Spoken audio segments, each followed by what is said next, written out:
Pakistan occupied Kashmir यानी PoK में एक ऐसा इलाका है जो अगर भारत के पास होता तो आज दुनिया वैसी नहीं होती जैसी है। ये दुख की बात है कि 1947 में उस समय की भारत सरकार ने इस इलाके को अपने हाथों से जाने दिया। गिलगिट बाल्टिस्तान में पाकिस्तान के खिलाफ विद्रोह, ब्रेकिंग और शॉट। अमीन साहब, गिलगिट बाल्टिस्तान में सड़कों पर उतरे हजारों लोग, पाकिस्तान सरकार के खिलाफ नारेबाजी। पाकिस्तान में पूरे मुसलमान थे, वो अलग देश क्यों बना? आप मजहब का इस्तेमाल करके दुनिया को बेवकूफ नहीं बना सकते। बांग्लादेश भी तो आपका हिस्सा था, वो भी तो मुसलमान थे, वो भी तो पाकिस्तान का हिस्सा था। भारत ने पाकिस्तान के कब्जे वाले गिलगिट बाल्टिस्तान में 7 जून को आयोजित किए जाने वाले विधानसभा चुनावों का कड़ा विरोध दर्ज कराया है और स्पष्ट शब्दों में कहा है कि पाकिस्तान को इस क्षेत्र में किसी भी प्रकार की राजनीतिक प्रक्रिया चलाने का कोई अधिकार नहीं है। पाकिस्तान ऑक्यूपाइड कश्मीर यानी पीओके में एक ऐसा इलाका है जो अगर भारत के पास होता तो आज दुनिया वैसी नहीं होती जैसी है। ये दुख की बात है कि 1947 में उस समय की भारत सरकार ने इस इलाके को अपने हाथों से जाने दिया।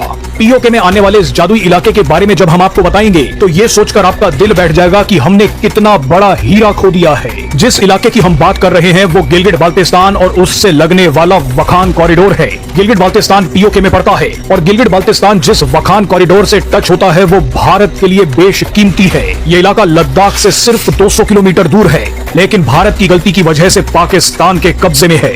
आज हम गिलगिट बाल्टिस्तान और इस जादुई जगह वखान कॉरिडोर की बात इसलिए कर रहे हैं क्योंकि पाकिस्तान की सरकार पीओके और गिलगिट बाल्टिस्तान में गैर कानूनी चुनाव करवाने जा रही है। भारत ने इसकी कड़ी निंदा करते हुए पाकिस्तान से इस इलाके को तुरंत खाली करने को कहा है। अब हम आपको बताएंगे कि अगर भारत के पास पीओके और गिलगिट बाल्टिस्तान होता तो किस तरह से वखान कॉरिडोर पूरे भारत की किस्मत को पलट कर रख देता। दरअसल भारत और अफगानिस्तान आधिकारिक तौर पर एक दूसरे के साथ बॉर्डर शेयर करते हैं। भारत अफगानिस्तान के वखान कॉरिडोर के साथ ही बॉर्डर शेयर करता है। भारत का जो इलाका अफगानिस्तान के वखान कॉरिडोर से लगता है वो पीओके का गिलगिट बाल्टिस्तान है। भारत के आधिकारिक मैप में आपको दिखेगा कि भारत की सीमा वखान कॉरिडोर से टच होती है। हालांकि असलियत में ये इलाका फिलहाल पाकिस्तान के कब्जे में है। अगर वखान कॉरिडोर से टच होने वाला गिलगिट बाल्टिस्तान भारत के पास होता तो ये एक बड़ा कूटनीतिक खजाना होता। वखान कॉरिडोर एक 300 से 350 किलोमीटर लंबी जमीन की पट्टी है। इसकी चौड़ाई कहीं कहीं 10 किलोमीटर तो कहीं 65 किलोमीटर तक है। वखान कॉरिडोर के उत्तर में आता है सेंट्रल एशिया का देश ताजिकिस्तान। इसके पूर्व में 92 किलोमीटर लंबा बॉर्डर चीन से लगता है। दक्षिण में वखान कॉरिडोर पाकिस्तान और पीओके के गिलगिट बाल्टिस्तान से मिलता है। अगर ये हिस्सा भारत के पास होता तो भारत पूरे सेंट्रल एशिया का हब बन जाता। आज हमें सेंट्रल एशिया तक पहुंचने के लिए ईरान का चक्कर लगाना पड़ता है, लेकिन अगर हमारी सीमा सीधे तौर पर अफगानिस्तान से जुड़ी होती तो भारत का व्यापार दुगुनी रफ्तार से बढ़ जाता। अगर भारत का सीधा एक्सेस वखान कॉरिडोर तक होता तो भारत के प्रोडक्ट जमीन के रास्ते रूस तक पहुंच जाते। दूसरा सबसे बड़ा फायदा होता Tapi gas pipeline. Tapi gas pipeline 1814 kilometre लंबा एक पाइपलाइन प्रोजेक्ट है जो तुर्कमेनिस्तान से शुरू होकर अफगानिस्तान, पाकिस्तान और फिर भारत तक पहुंचना है, लेकिन पाकिस्तान के चलते ये प्रोजेक्ट पूरा ही नहीं हो पा रहा है। अगर भारत के पास वखान कॉरिडोर का एक्सेस होता तो तुर्कमेनिस्तान की गैस सीधे भारत तक आती। गैस की कीमत क्या है वो आपको ईरान अमेरिका जंग की वजह से पता ही चल गई होगी। तीसरा फायदा ये होता कि चीन का सीपेक प्रोजेक्ट कभी बन ही नहीं पाता। चीन कभी सीधे तौर पर अरब सागर तक पहुंच ही नहीं पाता। इसी वखान कॉरिडोर के जरिए भारत और अफगानिस्तान साथ मिलकर इस पूरे इलाके की जियोपॉलिटिक्स को बदल सकते थे। पाकिस्तान की कोई हैसियत नहीं रह जाती, लेकिन भारत ने 1947 में एक बड़ी गलती कर दी। आज नतीजा ये है कि अगर भारत को ये इलाका वापस लेना है तो अब सिर्फ पाकिस्तान ही नहीं चीन से भी जंग लड़नी होगी, क्योंकि पाकिस्तान ने एक तरह से ये इलाका चीन को दे रखा है। टू नेशन थ्योरी थी, आपने मुल्क डिवाइड किया, ठीक हो गया। अब जो कश्मीर है जो मेजॉरिटी मुसलमान है, जहां आप गिलगिट की बात करते हैं मुसलमान पूरे अरब में मुसलमान है, वो अलग अलग देश क्यों है? पूरे अरब में मुसलमान है, अलग अलग देश क्यों है? ईस्ट पाकिस्तान में पूरे मुसलमान थे, वो अलग देश क्यों बना? आप मजहब का इस्तेमाल करके दुनिया को बेवकूफ नहीं बना सकते। बांग्लादेश भी तो आपका हिस्सा था, वो भी तो मुसलमान थे, वो भी तो पाकिस्तान का हिस्सा था, वो क्यों अलग हो गया? आप मजहब को मत इतना एक्सप्लॉइट कीजिए, आप एक्सपोज हो चुके हैं। अच्छा, एक तो ये कि अपना ब्लड मैं आता हूं आपके पास, राजा काशिफ आपके पास आ रहा हूं। अनुराग सर, ये राजा काशिफ जो है, डॉक्टर राजा काशिफ, ये पढ़े लिखे लगते हैं, ये घुमा रहे हैं चीजें, ये लगातार घुमा रहे हैं। और जिस यूएन का रोना रो रहे हैं राजा काशिफ, अनुराग सर, उसी यूएन की पहली शर्त थी कि पाकिस्तान वहां से सेना हटाए, ठीक नहीं थी राजा काशिफ? यूएन की पहली शर्त ये थी या नहीं थी? देखो, जो हिस्ट्री है वो तो हिस्ट्री हो गई और आपने कंफर्म कर दिया कि हम कोई बात किसी से करेंगे वो करेंगे। स्टार्टिंग से भी वही था कि आपकी सेना यहाँ पे आई, हम लोग तो गए नहीं थे वहां पे। तो आपने जो कब्जा किया, आपने जो आज वहां की जो आवाम है वो आपको आपका चेहरा दिखा रही है। आपकी जो आवाम है आपके साथ बिल्कुल नहीं खड़ी है। अब आप देखते हो वहां के प्राइसेस इतने हाई हो गए, वहां की जनता रिवोल्ट कर रही है। और कल रात ही की बात है, जो ज्वाइंट अवाम एक्शन कमेटी के मेंबर को आपने मार डाला है, तो आप पूरी तरह से जोर लगा रहे हैं। जिस तरह से आपके इलेक्शन होते हैं वो तो सब जारी दुनिया ने देखा हुआ है। आपके इलेक्शन के इमरान खान की पूरी पार्टी को डिसम्बर इलेक्शन आपकी बात आ रही है। चलिए बोलिए। 24 सीटों की बात करते हैं। 24 सीटें तो हमारे यहाँ पे रिजर्व पड़ी है पीओके, हम लोग कराएंगे, हमारा वो उसका पूरा हक बनता है। हमारी असेंबली के अंदर ऑलरेडी वो सीटें रिजर्व है हमारी पीओके के लिए, जो आपने दबा के रखी हुई हैं। ठीक है हैदर हयात साहब, मैं आ रहा हूं राजा काशिफ साहब, जो हमारे पाकिस्तानी दूसरे पैनलिस्ट हैं उनको भी मौका मिल जाए, फिर सर आपके पास आ जाता हूं। हैदर हयात साहब, मैं एक रिपोर्ट पढ़ रहा था जिसमें पाकिस्तान की सुप्रीम कोर्ट भी यह मान चुका है कि आपने उसको अवैध रूप से कब्जा किया है और जो चुनाव करा रहे हैं वो गैर कानूनी तरीके से करा रहे हैं। फिर आपसे भी वही सवाल पूछता हूं जो राजा काशिफ से मैंने पूछा था, किस कानूनी हैसियत से वहां चुनाव करा रहे हैं साहब? बिस्मिल्लाहिर्रहमानिर्रहीम, बहुत शुक्रिया आपका। पहले तो मैं आपसे रिक्वेस्ट करूंगा कि जिस तरह आपने अपने इंडियन पैनलिस्ट को बिना टोके टाइम दिया, जरा अनइंटरप्टेड मुझे टाइम दीजिएगा ताकि मैं आपको बुनियादी तौर पर समझा सकूं। ये जो यहाँ पर आपके बैठे एक्सपर्ट्स बात कर रहे थे ना, यूनाइटेड नेशंस में ये शर्त थी कि पाकिस्तान पीछे हटे, उसके बाद वहां पर प्लेबिसाइट होगा। जनाब शर्त तो ये भी थी कि भारत अपनी फोर्सेस पीछे करेगा। आपने तो 10 लाख की फौज डिप्लॉय कर दी, हर 9 निहत्ते कश्मीरी के ऊपर एक आपने आर्म्ड भारतीय फौजी। दीपक बोरा साहब आप बोलिए, दीपक बोरा साहब आप बोलिए, कोई दिक्कत नहीं सर, इनका जवाब दीजिए, इनको जवाब देना बहुत जरूरी है। दीपक बोरा साहब के पास तो आपने कौन सी शर्त पर अमल किया? दूसरा, कश्मीरियों का हक है, प्लेबिसाइट कश्मीरियों का हक है। आप आज उनको मौका दें बातचीत करने का। इन्होंने शायद वो यूएन का रेजोल्यूशन पढ़ा नहीं है, मैं तो उसमें शामिल था सर, हमेशा हम उसी को पढ़ते थे, बात करते थे। 3 शर्तें रखी गई थी सर वहां पर। पहली शर्त ये थी कि ये जो कबीले और पाकिस्तानी फौज आई है ये पीछे हट जाएंगे। पहली शर्त भारत सिर्फ रखेगा कानूनी व्यवस्था के लिए, और पहली शर्त थी कि ये लोग चले जाएंगे कबीले और पाकिस्तानी फौज। दूसरा, हम उतने ही लोग रखेंगे लॉ एंड ऑर्डर का। तीसरा, ये पहले ही लेवल पे नहीं। अरे सर आप जरा जाके पढ़ाई करिए, आप बेकार की बातें करते हैं सर। आप पढ़िए, रेजोल्यूशन पढ़ा आपने? कहिए तो मैं आपको अभी व्हाट्सएप कर देता हूं वो जो पहला रेजोल्यूशन। सर पढ़ा तो है नहीं आपने, बोलते हैं। दूसरा चीज सर, भारत के जो नागरिक गिलगिट बाल्टिस्तान में हैं, मैं उन्हीं की भाषा में, सब वो लोग आपका प्रोग्राम देख रहे हैं, कुछ लोगों ने मुझे मैसेज कहा है, उनको यही कहना चाहता हूं, जॉन किशाल थो, इसका मतलब है कि आप लोग कैसे हैं। ये जो बोले हैं ना पाकिस्तान से, ये उनकी शीना भाषा नहीं बोलते, ये भारत का बेटा बोलता है। भारत ने पाकिस्तान के कब्जे वाले गिलगिट बाल्टिस्तान में 7 जून को आयोजित किए जाने वाले विधानसभा चुनावों का कड़ा विरोध दर्ज कराया है और स्पष्ट शब्दों में कहा है कि पाकिस्तान को इस क्षेत्र में किसी भी प्रकार की राजनीतिक प्रक्रिया चलाने का कोई अधिकार नहीं है।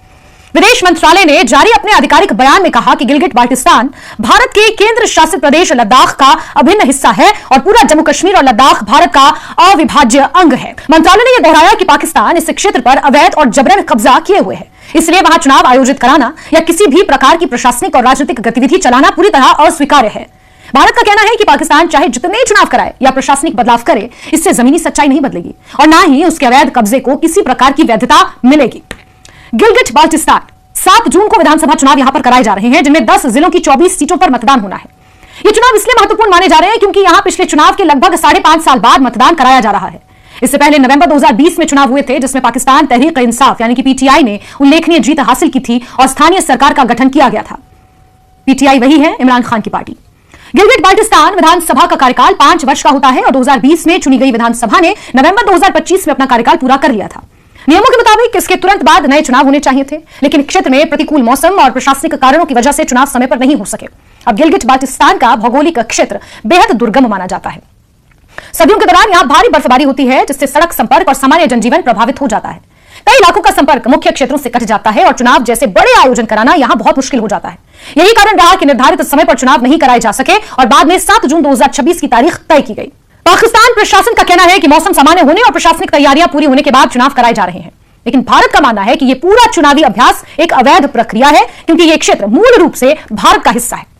गिलगिट बाल्टिस्तान का इतिहास और प्रशासनिक स्थिति पाकिस्तान के कब्जे वाले कश्मीर से कुछ अलग रही है। पाकिस्तान जिस क्षेत्र को आजाद जम्मू कश्मीर कहता है, वहां की प्रशासनिक व्यवस्था अलग है। वहां एक अलग संविधान है, राष्ट्रपति, प्रधानमंत्री और विधानसभा वहां अलग से मौजूद है। हालांकि भारत लगातार यह कहता रहा है कि वो क्षेत्र भी भारत का ही अभिन्न हिस्सा है और पाकिस्तान का वहां कोई वैध अधिकार नहीं है। दूसरी ओर गिलगिट बाल्टिस्तान को लंबे समय तक पाकिस्तान ने सीधे संघीय सरकार के माध्यम से संचालित किया।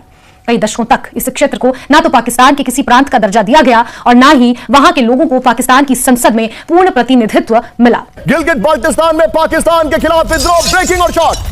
आमिर साहब, गिलगिट बाल्टिस्तान में सड़कों पर उतरे हजारों लोग, पाकिस्तान सरकार के खिलाफ नारेबाजी। ये देखिए जरा, दूसरी बड़ी खबर दिखाइए जरा, गिलगिट बाल्टिस्तान में फौज के अत्याचार के खिलाफ आक्रोश, ब्रेकिंग और शॉट दिखाइए जरा। गिलगिट में शाहबाज मुनीर के खिलाफ नारेबाजी, दोनों ब्रेकिंग, दोनों शॉट प्ले करिए जरा, दोनों ब्रेकिंग, दोनों शॉट। ये देखिए जरा, ये है हाल गिलगिट बाल्टिस्तान में। कहानी अभी खत्म नहीं हुई है, एक और बड़ी खबर मैं आपको दिखा रहा हूं। 2 विंडो शॉट दिखाइए जरा यहाँ पर। गिलगिट बाल्टिस्तान में जो विद्रोह है वो तस्वीरें आपके सामने हैं। इस सब के बीच में एक और बड़ी खबर, इमरान खान के समर्थन में पूरे पाकिस्तान में विद्रोह दिखाइए जरा। लाहौर से मियांवाली तक सड़कों पर उतरे इमरान के समर्थक, ये देखिए जरा। रावलपिंडी में अदियाला जेल से बाहर के बाद सुरक्षा बढ़ा दी गई है। एक और बड़ी खबर दिखाइए जरा, पाकिस्तान के कराची में बिगड़े हालात, ब्रेकिंग और शॉट। सड़कों पर पीटीआई सड़कों पर पीटीआई कार्यकर्ताओं का हुजूम। बड़ी खबर देखिए जरा, ब्रेकिंग और शॉट, दोनों ब्रेकिंग दोनों शॉट दिखाइए जरा। ये इस वक्त की बड़ी खबर, ये देखिए जरा 4 विंडो शॉट दिखाइए जरा। ये इस वक्त की बड़ी खबर आपके सामने तस्वीर आ रही है। लाहौर की सड़कों पर विरोध चल रहा है, गिलगिट बाल्टिस्तान में विरोध है, इस्लामाबाद में विरोध चल रहा है। हालात कितने खराब हैं पाकिस्तान को देखिए जरा। लेकिन इस सब के बीच में ये देखिए इमरान खान को लेकर जो हालात हैं आपके सामने, ये बड़ी खबर 4 बजे की 4 बड़ी खबर एक बार फिर से मैं आपको दिखा रहा हूं। सीधा ये इस वक्त की बड़ी खबर, ये देखिए पाक फौज में हरकम 72 घंटे में 50 सैनिक मारे गए हैं। ये खबर इस वक्त हमारे सामने आ रही है। रूस की न्यूक्लियर वॉर ड्रिल, बड़ी खबर, ये देखिए जरा। न्यूरो वेपन के खौफ में नेटो देश, यहां पर देखिए यूएस न्यूक्लियर बॉम्बर F-35 तैनात कर दिया है हाई अलर्ट पर वेनेजुएला। नीचे की खबर देखिए, ईरान के हमले की तैयारी, फॉल्स फ्लैग अटैक की तैयारी चल रही है। लेकिन एक बार जरा ये ब्रांडिंग देखिए, रक्त रंजित पाकिस्तान। क्यों मैं बता रहा हूं आपको?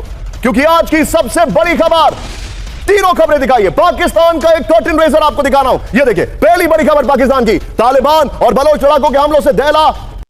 गिलगिट बाल्टिस्तान के दोस्तों 10 डिस्ट्रिक्ट यानी 0 की 24 सीट पर जो वोटिंग का ये नाटक चल रहा है वो और कुछ नहीं बल्कि उनकी एक सस्ती और नाकाम कोशिश है अपनी इलीगल ऑक्यूपेशन यानी गैर कानूनी कब्जे पर कानून की मुहर लगाकर।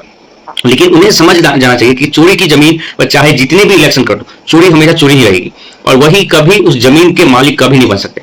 इस चालाकी पर हमारी मिनिस्ट्री ऑफ एक्सटर्नल अफेयर्स यानी MEA ने परसों ही पाकिस्तान को बहुत टाइट किया और एकदम टफ स्टैंड लेते हुए साफ साफ आईना दिखा दिया।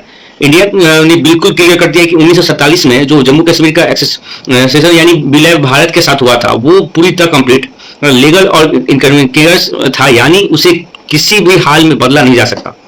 इसका सीधा मतलब यह है कि पूरा जम्मू कश्मीर और लद्दाख जिसमें गिलगिट बाल्टिस्तान के एक एक इंच शामिल है वो भारत का अभिन्न अंग है, था और हमेशा रहेगा। पाकिस्तान का वहां कोई लोकस स्टैंडी यानी कानूनी अधिकार नहीं है। सच्चाई तो यह है कि पाकिस्तान इस रीजन में डेमोग्राफी यानी आबादी का तना बना डालने की एक बहुत बड़ी साजिश रच रहा है। वो जानबूझकर इंटरनेशनल रूल्स की धज्जियां उड़ाते हुए दोस्तों बाहर के लोगों को वहां बसाने की कोशिश कर रहा है ताकि वहां के मूल निवासियों की वॉइस यानी आवाज को हमेशा के लिए दबाया जा सके। वहां के लोगों पर पॉलिटिकल दोस्तों रिप्रेशन यानी राजनीतिक दबदबा बनाकर उनसे बोलने की आजादी तक छीन ली गई है। पाकिस्तान खुद आटे बिजली और दोस्तों भयंकर इकोनॉमिक क्राइसिस यानी आर्थिक कंगालीपन से जूझ रहा है। उनकी अपनी आम जनता बेसिक चीजों के लिए तरस रही है और खुद लोन के सहारे चलने वाले देश चला है गिलगिट बाल्टिस्तान में डेमोक्रेसी लाए।